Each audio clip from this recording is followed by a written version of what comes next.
So the original model is you have various custom representatives all doing imports for you on your behalf. Maybe you're managing some of it by yourself, some of it with a consultant. It's all over the place. You have 15 different entities all across the union. It's chaos. And one of the things that we currently are able to do with the partnership with ALS is really that centralized data management from the customs side, paired with our best-in-class software for CBAM to essentially give you either cost forecasting or just much better data quality, because ultimately the quality of the data will determine how much you pay. Good morning, everybody. My name is Marcel Duits. I'm a Chief CBAM Officer of Dubrink, and I am here together with Akin Akun, Head of Consulting of ALS, as well Jan-Joost den Brinker, CTO of Dubrink. Today we're going to talk about the global CBAM challenges and how to turn that into a seamless solution. We see a lot of companies struggling with CBAM, and by bringing together a software platform as well, a global custom service provider, we will show you how we can make CBAM life a little bit more easy for you. Jan-Joost, if I'm correct, you first will move forward to some housekeeping rules, isn't it? Enjoy, everybody. Correct. I can very much imagine you may have some questions. If you have questions, please use the bottom right of the screen. There's 9 dots there. It says a circle, square, triangle thing on the screenshot, but it's actually 9 dots now. Press the 9 dots, and there is an option called Q&A.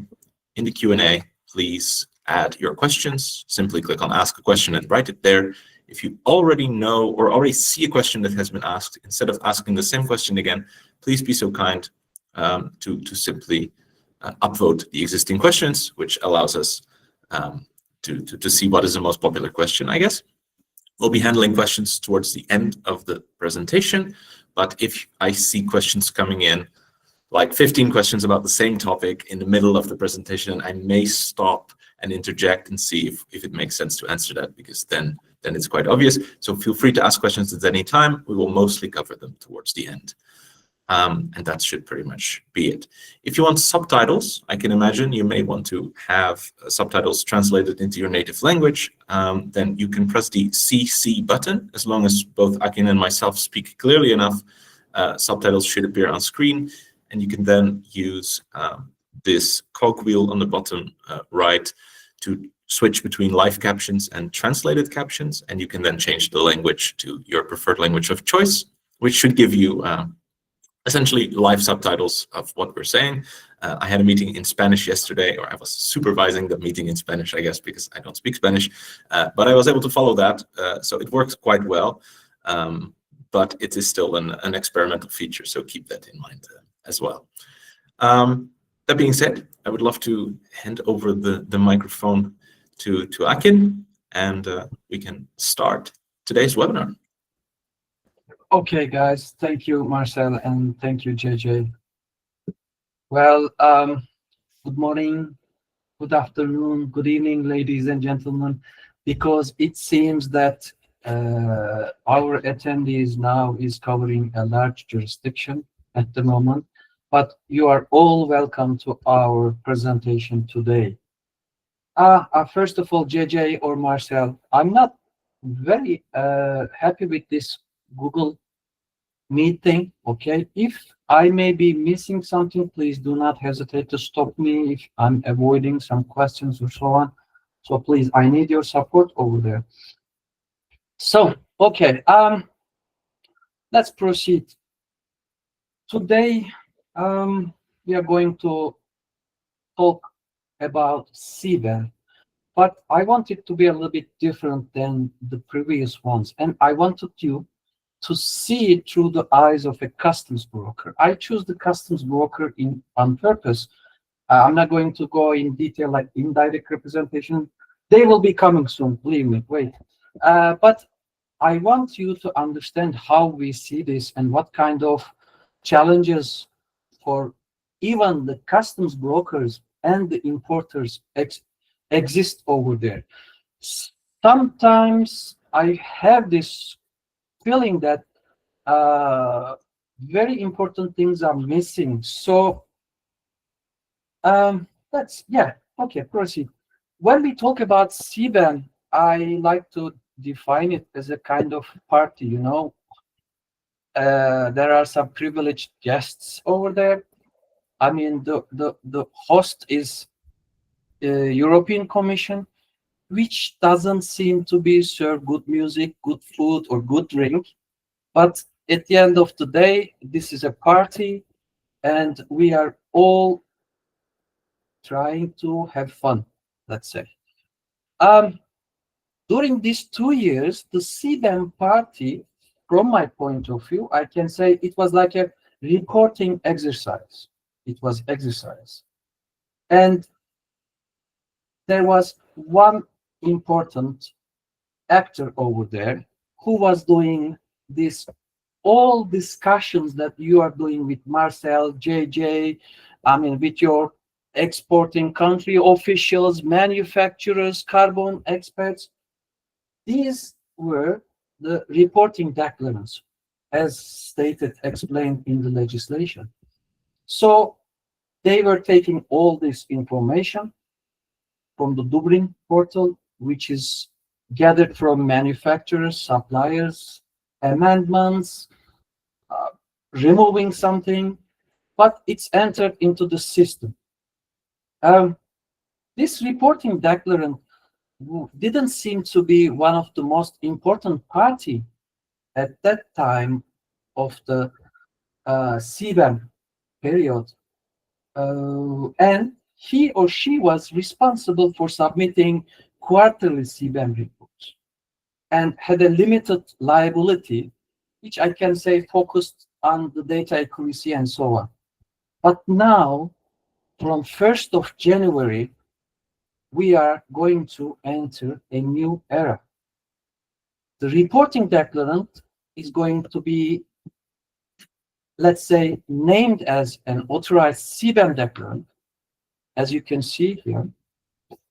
And it is a formal legal status which requires specific authorization by the local NCA, and only this person will be able to make the importation. Now it's getting a little bit stressed. The reports will be done annually. We all know this. So from quarterly reporting, we move to annual reporting. But now the reporting will be for 1 year. This person, the authorized CBAM declarant, will purchase, will hold, will surrender the CBAM certificates. And he or she has a high liability and subject to even EU level audits. So the main guest is CBAM, authorized CBAM declarant. Ladies and gentlemen, it is really hard to every time call this name authorized CBAM declarant. So with your permission, I'm going to call it ACDc from now on. Actually, I'm also a great fan of ACDc, so it's a kind of, attribution to them. So what is an authorized CBAM declarant? As I say, an ACDC, and how to become an ACDC. Look, it's not a rocket science, but sometimes we get very interesting questions. The easy way to decide who is going to be an ACDC starts with the first question. Is the importer established in the EU or not? That's it. If suppose that this is the DDP delivery from Turkey or Egypt, and the importer is not established in the EU, then the indirect representative becomes the whole responsibility, takes the whole responsibility of the CBAM obligations, and he or she becomes the ACDC here. Okay, it's very simple. This is definition by law. I mean, you can't change it. There is no other option, because I'm repeating, the importer is not established in the EU, then all the responsibility goes to the indirect representative. Then maybe some of our guests may ask, what is the definition of establishment? How do you become, or an importer become, EU established? Well, the definition seems to be easy also. Again, it's not a rocket science. It says an importer becomes established in a member state if they have a registered office, a head office, or a permanent business establishment in the EU. Then, okay, let's proceed that, let's assume that we have an importer who is established in EU. Then the second question pops up here. What kind of representation is conducted for customs purposes? There will be only two choices, of course, here, based on the legislation. It will be either direct representation or indirect representation. If the importer is fulfilling or carrying out direct representation, then the importer itself becomes an ACDc. It's very important. The importer becomes the ACDc. But somehow, it's not very common, but it exists in some cases. If the EU established importer is using indirect representation, it is the indirect representative, but the legislation says the indirect representative has his right to opt out, to refuse, to decline, to become an ACDc. If that is the case, if your customs broker indirect representative opts out, then you again become an ACDc. If they are going to take the risk, we will talk about this, why it's risky for them, for us, for customs brokers, or for whoever is doing indirect representation, then he or she becomes the ACDc. It's as I said, it's not a rocket science. So why it's important? One more time, I would like to repeat it. Ladies and gentlemen, it is very, very important. And this is the question that you should quickly ask after this webinar. If there is no an ACDC, depending on your business model, which I showed earlier, then there will be no import of CBAM goods. You are stuck. What is needed? I mean, these are all easy things to follow to become an authorized CBAM declarant. By the way, I just wanted to make it a little bit hot in the beginning, but I have also good news now. In the next slide, I will explain you. But let's say for a few seconds that there will be no importation after 1st of January 2026. How you can become a ACDC? Actually, I'm not really going to tell it one by one. You can approach to us whenever you want. I will share with you with pleasure some documentation step by step explaining what to do and how to do. But very, very slight, briefly, you must have an AORI number. You must make the application through the CBAM registry, and you have to be validated by the NCA. This is important. Okay, if we, let's say, got this early view of how to become an ACDC, I mean, the conditions and what to do and how to do, the question is how we can become an ACDC. Well, actually, the legislation and the operational solution has been introduced, by the 31st of March 2025. So the applications have been opened here, and of course there are some details like, for example, it takes 180 days to receive an answer.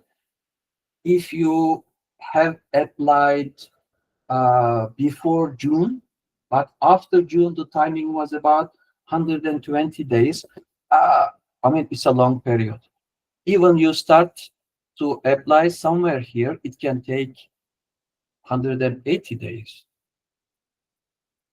or 120 days. But the problem is, as I mentioned earlier in the previous slide, if there's no one as an ACDc in your model, then there will be no importation. But thanks to omnibus legislation, where we can name it as a grace period deadline, this is really something we must be thankful to EC for this. There is some kind of flexibility.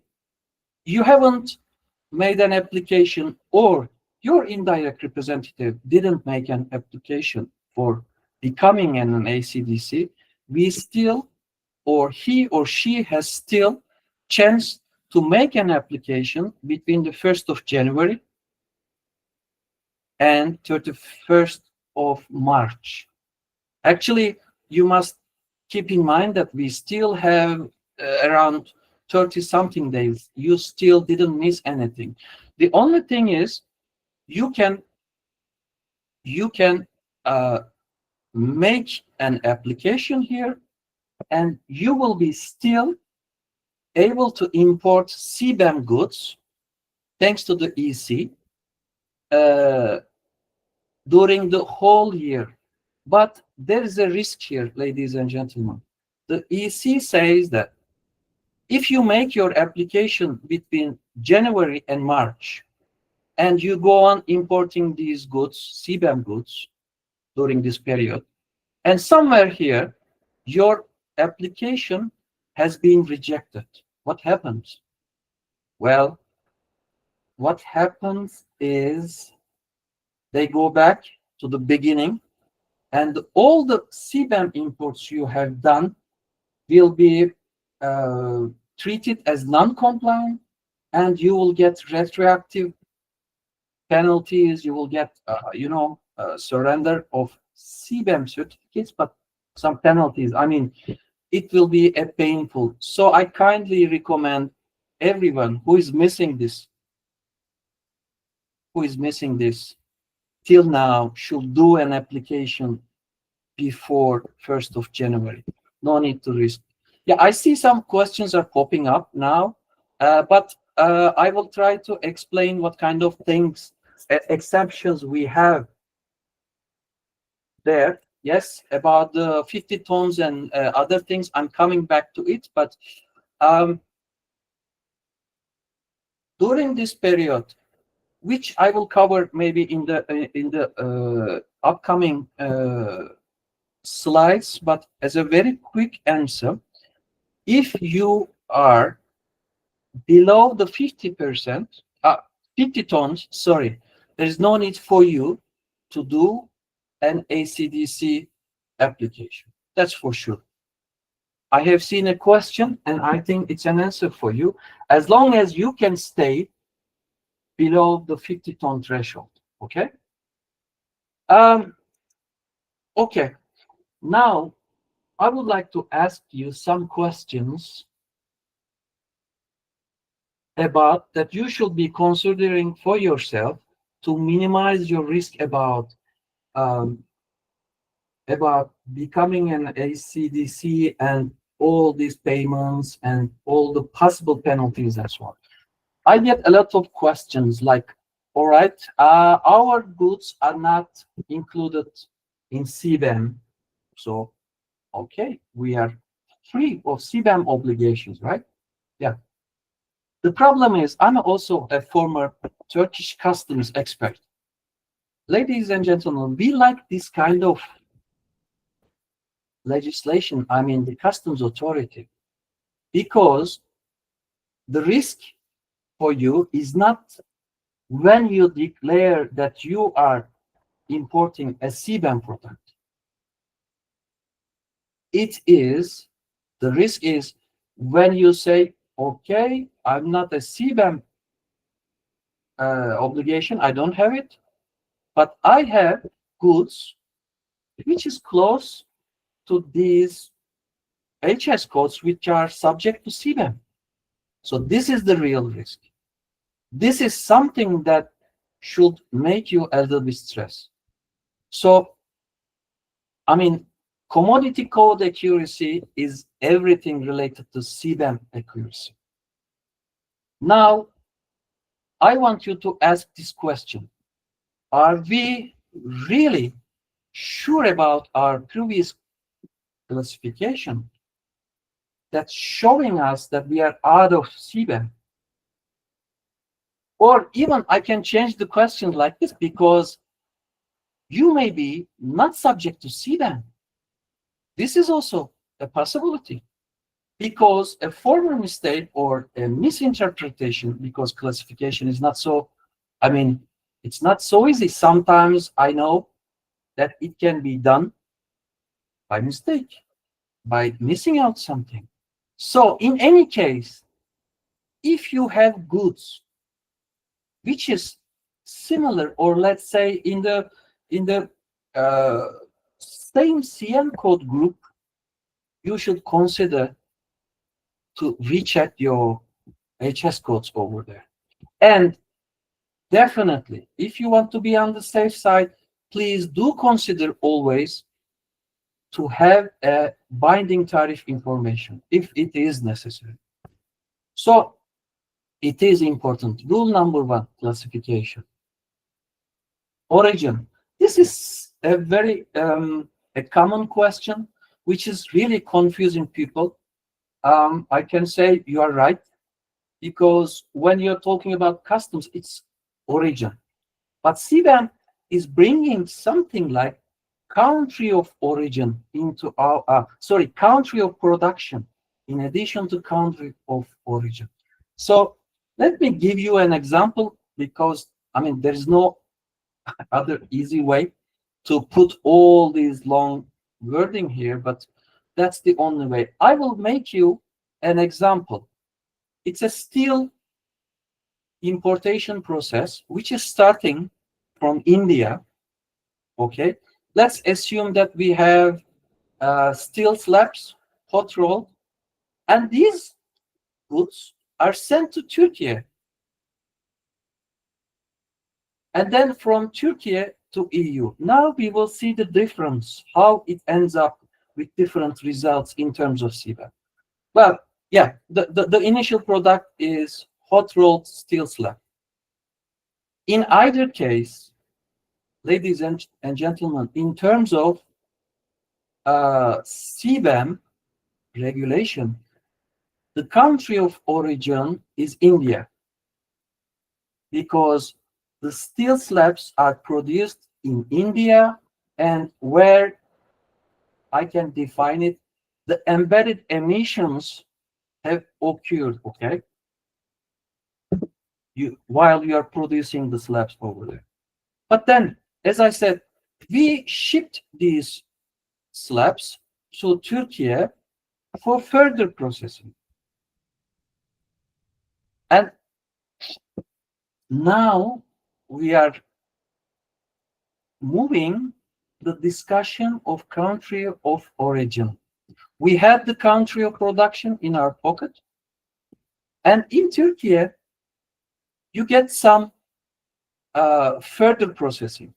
The first question in terms of CBAM you should be asking is, in Turkey, did the goods go under minor processing, like, I don't know, cutting, as I have written here, brushing, or repackaging, or did they go through a substantial transformations based on the EU's non-preferential origin?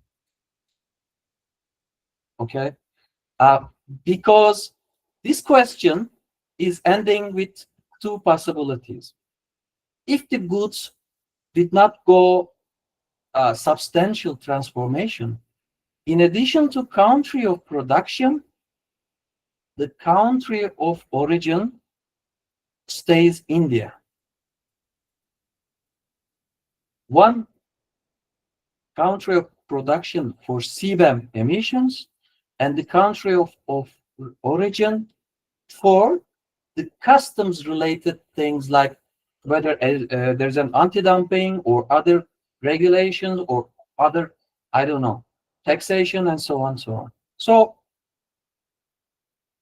the second scenario is that in Turkey, the hot rolled steel slab turned into a new product totally, like cold rolled, sorry, how was the definition? Yeah, we turned it into a new product, like substantial and economically justified transformation.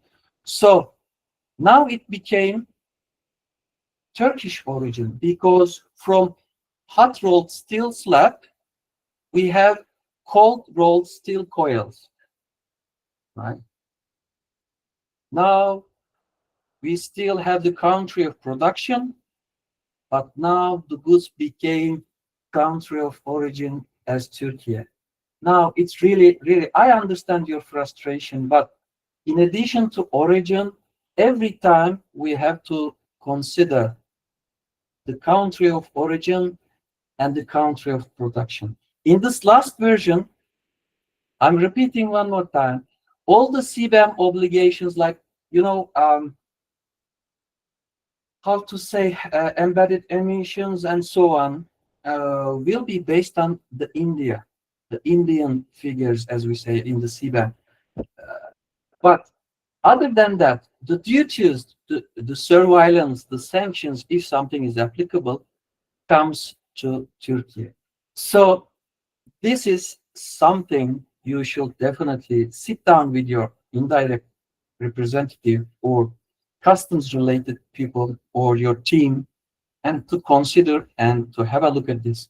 This is very important, ladies and gentlemen, like the classification. Some of the questions that we always receive sometimes is how does the CBAM obligation start? Well, it's very easy, okay? It's again not rocket science. It starts only with the entry into free circulation, no other discussion. Sometimes I've been asked, is inward processing regime creates CBAM obligation? No. If I put my products in a bonded warehouse under the customs warehousing procedure, do I have to buy certificates or do I become liable? No. If the goods are in a bonded warehouse in Europe and then I export it to another jurisdiction, is there CBAM? No. Temporary admission, same. The only thing is you have to be careful if you have an inward processing regime.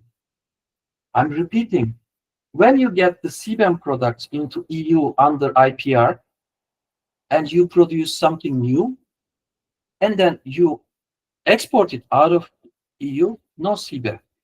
But if you want to import these IPR goods into EU, then you become liable for CBAM. Then you have to be careful about this. So, for example, there was a question about 50-ton de minimis rule. You may not be having, your entry into free circulation may not be reaching to 50 tons, but you must also consider entering goods into free circulation from IPR, following the IPR. I like my job, really, yeah. This is Actually, this is not a challenge in terms of the customs technique, but it's an operational challenge, ladies and gentlemen, and therefore I didn't want to avoid it here. This is a simplification, that's for sure. We enjoyed it, but I still have some doubts about this. Because is it really a simplification or additional stress? Because during the whole year, you must be following your importations entering into free circulation. It's not working on the declaration, per declaration. It's not working per the indirect representation. It's working per the importer in total, annual, cumulative CBAM product.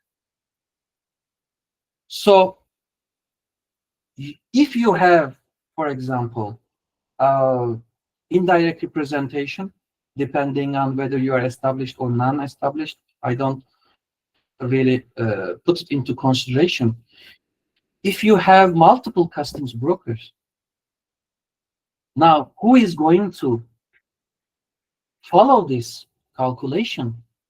Actually, till now, I don't have any information how we will be able to follow an importer's CBAM related goods during the year to avoid any 50-ton exemption. Or even yourself, suppose that you have a single AORI, you are the ACDc, but you are making importation in addition to multiple customs brokers or direct representation from multiple jurisdictions under the same AORI. So, ladies and gentlemen, I'm a former Big Four alumni, and I understand, and this is how it's always presented to importers.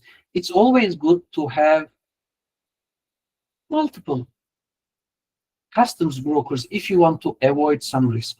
We can discuss it, and there are some good sides of it, but my personal recommendation is, please do not use different representatives for CBAM related products. If you have to use additional customs brokers over there, yes, you may still go on based on your risk mitigation or your business model to use multiple customs brokers, but please consolidate all the CBAM importations into one single person. Otherwise, all these simplifications, there's no need for authorization. Yeah, you don't have to become an ACDc.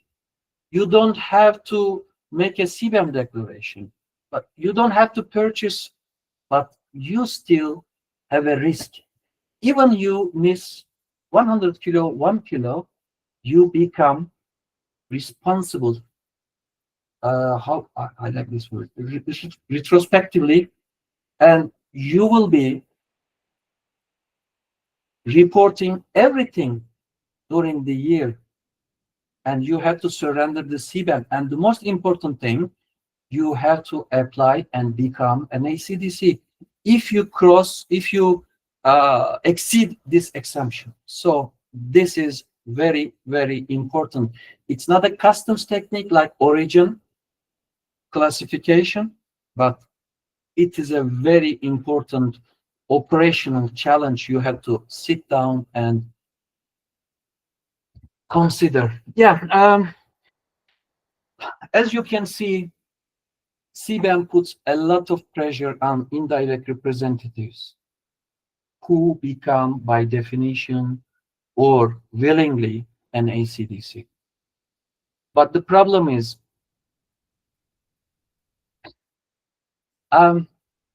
when you are an ACDc in terms of on behalf of the importer, then this means that the indirect representative is sitting at the top of the risk pyramid. Then the indirect representative becomes the responsible actor.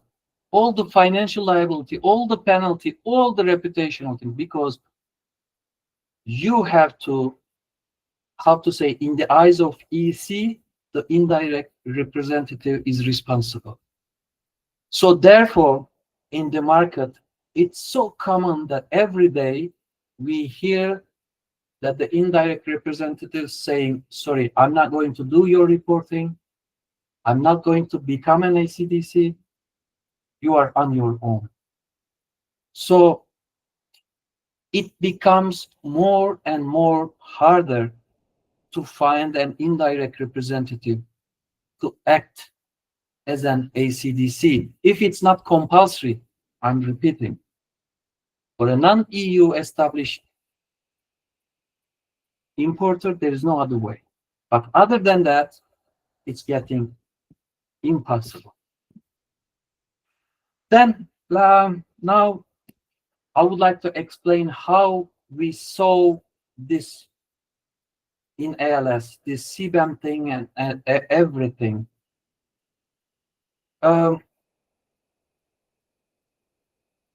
We believe in ALS. Now I will show you some examples how from the beginning we took it seriously, the CBAM thing. We believe that this risk is manageable if and only if you have a solution-oriented approach. And this is what we are working during all these 2 years to establish a structure, a model for this. You must have a special domain of people who is capable of understanding CBAM. I'm not talking about a customs broker or an indirect representative to become an expert like Marcel or JJ or other people. No. But you must be able to understand in terms of the difference between the country of production and country of origin, right? For CBAM purposes. You must have a team of people in the indirect representative or the customs brokerage company who is understanding the language of CBAM and its relation with the customs technique. You have to use technology. Ladies and gentlemen, if you are going to really run after the 50-ton threshold thing, it may not be so easy to do it manually. So you need a technology-based clearance system, let's say, okay? Then the system can give you information whether you are importing a CBAM product, what is the total from the beginning of the year, and so on, so on. Without technology, it can become a trouble. You must find, as a customs broker or indirect representative, create partnerships as we do. A customs broker, indirect representative cannot handle CBAM alone, but also the other party guests cannot do it without a proper customs broker, indirect representative. So this is manageable. I'm repeating. It's not always the case. We have to sit, we have to look the business structure, but in ALS, we believe that this can be manageable. Just from the beginning, ladies and gentlemen, ALS was really, really active in the CBAM world. I know now it sounds very, funny a little bit, let's say, but when everything started, we even created our in-house Excel system for creating a report, and it actually did work. My colleagues in Netherlands did a real great job over there, and we created maybe one of the first working product over there to automatically make the reporting, the XML creating the report. It was fantastic, really. It helped us so much. From the beginning, ALS has spent lots of time on the CBAM, the guidelines, the declarations, the market information booklets. I mean, the processes defining CBAM, how to handle this. And I think we may be one of the few indirect representatives who has a CBAM action group from different jurisdictions. Since from 2023, we are really spending a lot of time with this. And you know what? It really worked. We already received our ACDc authorization in Netherlands, in Belgium, and in Germany. We are holding. I mean, when you look at the ALS jurisdiction, the ones related to CBAM importation, you will see this here orange color. They are all fully aware about the procedures, how the application, and actually the remaining ones, I mean the orange ones, have already made their application to become an ACDc. There are some exceptions where you still cannot make an application, but it is nothing to do with ALS or anyone because you can't make it. But I can say really proudly that we are already going to make this picture soon more greener than the existing version. ALS, we use technology and it is really vital, not only for CBAM purposes, but it's also for the whole compliance.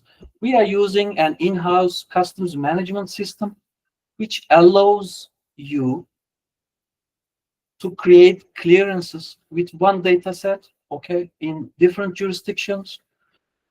You can create reports, you can, I mean, get alerts, and everything is possible, which is making me happy that it is by the definition, the MOTA can be used as a 50-ton exemption alerting system because the structure is really different in EU, and most of the time in Turkey, when you compare with Turkey, the customs broker has its client's data saved in his servers, right?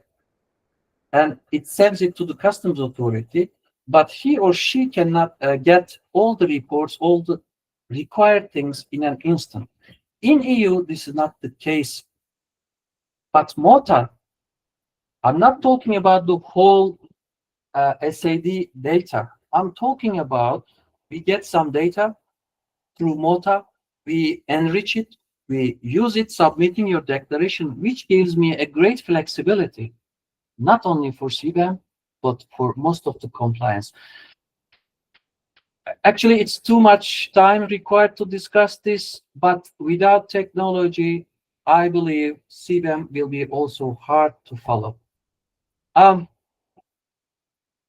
Then finally, we are really showing a proactive CBAM strategy just from the beginning. We spend really countless times and meetings, and we are familiar with this CBAM requirements. We know the language. Okay, don't ask me default value calculation. It's not my expertise. These gentlemen over there, our partners, will answer these questions, but with the support of myself.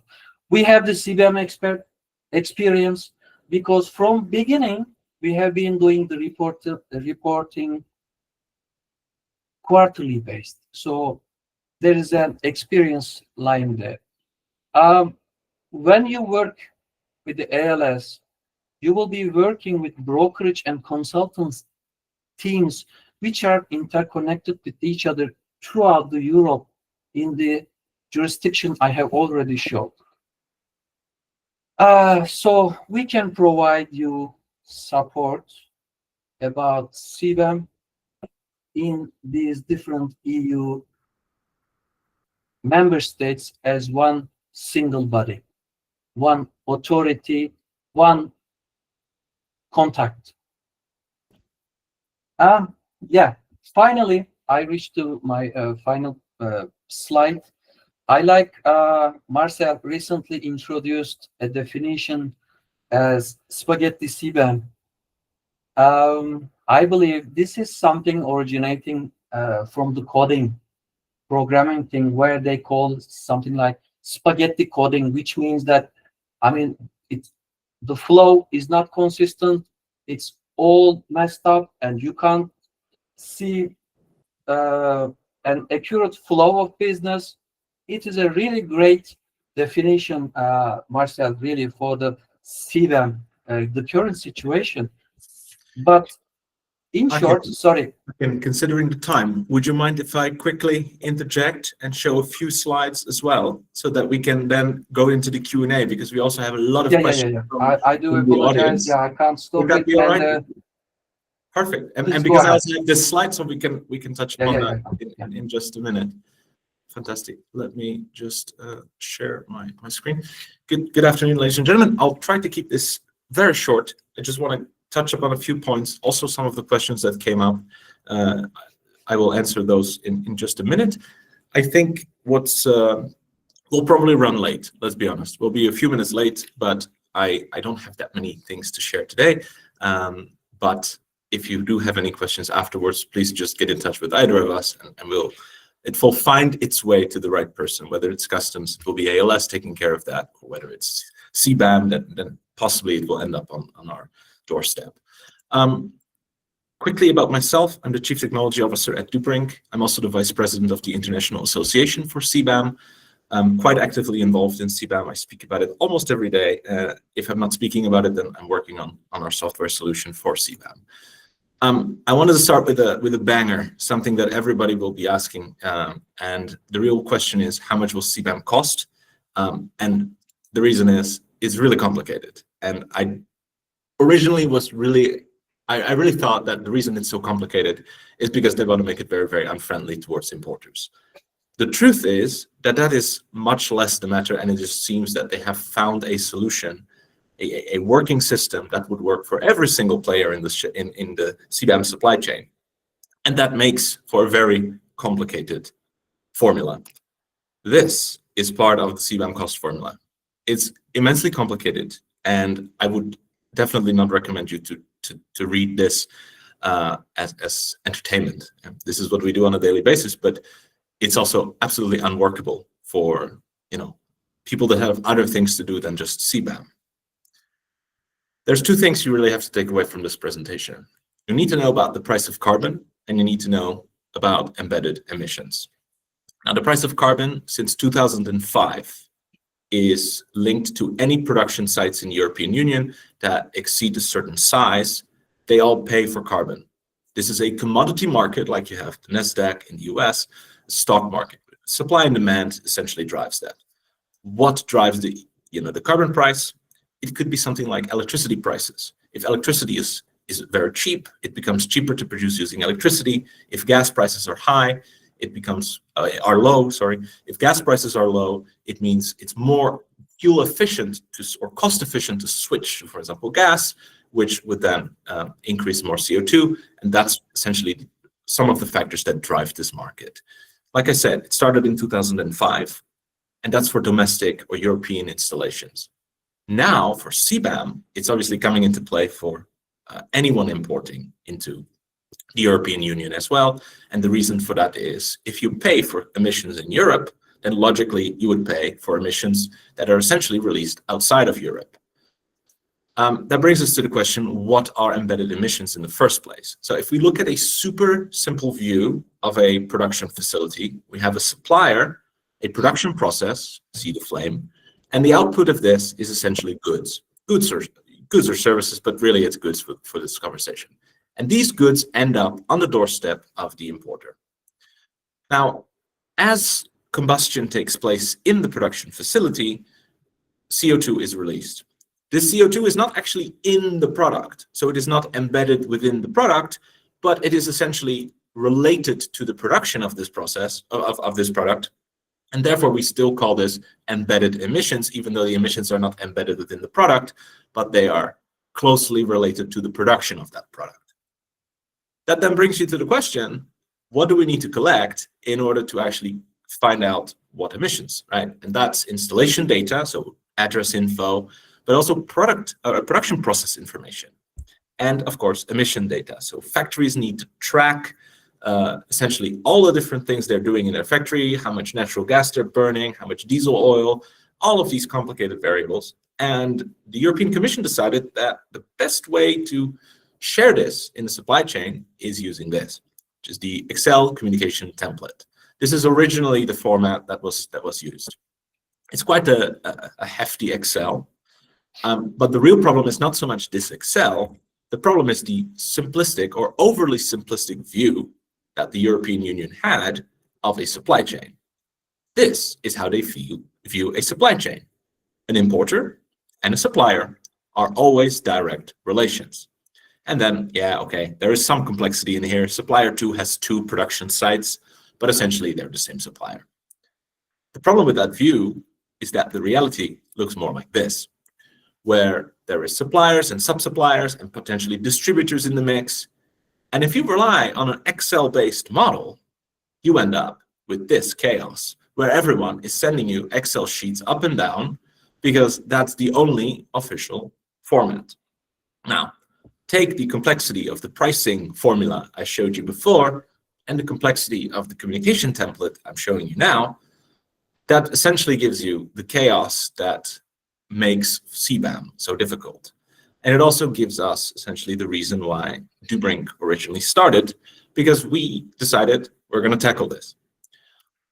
So we are a CBAM company. That means we do everything related to CBAM, whether it is CBAM consultancy, education.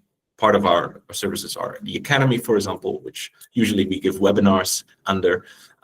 We also have a best-in-class platform. And that best-in-class platform, first of all, is ISO 27001 certified. It's available in 27 languages. And it also is the replacement of the tool that Akin proudly showed earlier when we first started to work with ALS. They indeed used the Excel or the Excel-based model. But over time, with the changing regulation, this got so complicated that ALS came to us. And I don't actually remember if we came to you or you came to us, but we found each other. And we decided, okay, this can be professionalized. And that's essentially the start of our business relationship. It works relatively simple because the importer, that can be both for direct and indirect representation, simply sends data requests to the supplier. The supplier collaborates on the platform. We have 1,500 companies using that. So you can imagine that the network effect is quite substantial. And then a question becomes, who loads the data there? In the case of ALS, and that's really, really unique to ALS's value proposition, ALS takes the data from custom clearance, and they essentially upload this into the platform. And they do this originally for their indirect representation services, but they also do this as a service to direct representation clients, because it just saves you all the trouble of having to take what data, oh, I have an ERP system, the data is in this Excel, it's messy. And the data that is leading for CBAM is always the custom clearance data. So what better option to use than essentially your customs rep, who is not just operating in a single jurisdiction, but actually can operate across the union, more or less, allowing you to report CBAM in one click. We have therefore forged this relatively unique partnership, I would say, which really focuses around centralized CBAM management. So the original model is you have various custom representatives all doing imports for you on your behalf. Maybe you're managing some of it by yourself, some of it with a consultant. It's all over the place. You have 15 different entities all across the union. It's chaos. And we called it, funnily enough, spaghetti, because I think Marcel, who came up with that, who was at the time eating spaghetti or something like this, this is essentially how we did our marketing in the beginning. You know, we have to create some sort of momentum to get people interested. but the story has always been the same. You have complexity, we're here to take that away and make it much easier. And one of the things that we currently are able to do with the partnership of ALS is really that centralized data management from the customs side, paired with our best-in-class software for CBAM to essentially give you either cost forecasting or just much better data quality, because ultimately the quality of the data will determine how much you pay. If you get real data from your suppliers, it's generally going to be cheaper. That's kind of the main takeaway. Then, like I said, I cut out a few slides as I saw you were taking a little bit more time than I anticipated, but I think we managed it on time. And I would actually very much like to jump into the Q&A, and I would also like to show this part. I don't know why the ALS logo is not here. I think it's hidden behind the box, but obviously, if you have any questions about CBAM, our centralized solution for CBAM, and want to get in touch, the best way to get in touch is obviously with your ALS account manager, because they will know, how to reach us, or simply write an email to ALS@Dubrink, and we will then pass it on to the right ALS person as well. But I think it's quite a cool initiative to get really all the different parts that make CBAM complicated, data management being one, supplier calculation and forecasting being the other, together. That being said, I think we could jump into the Q&A. I saw quite a couple of questions. Thank you very much, both gentlemen. Very well done. I see a lot of questions. If you would like to have your questions answered, and what I learned with CBAM is that one question leads to the following, feel free to reach out to us, because it's very important to make sure that you understand CBAM from A to Z. Yeah, great. Thank you all, and sorry for the overtime, but I hope it was an interesting webinar for all of us, and wishing you a great remainder of the day. Bye. Thank you all. Thank you so much. Bye-bye. Have a nice day. Bye-bye.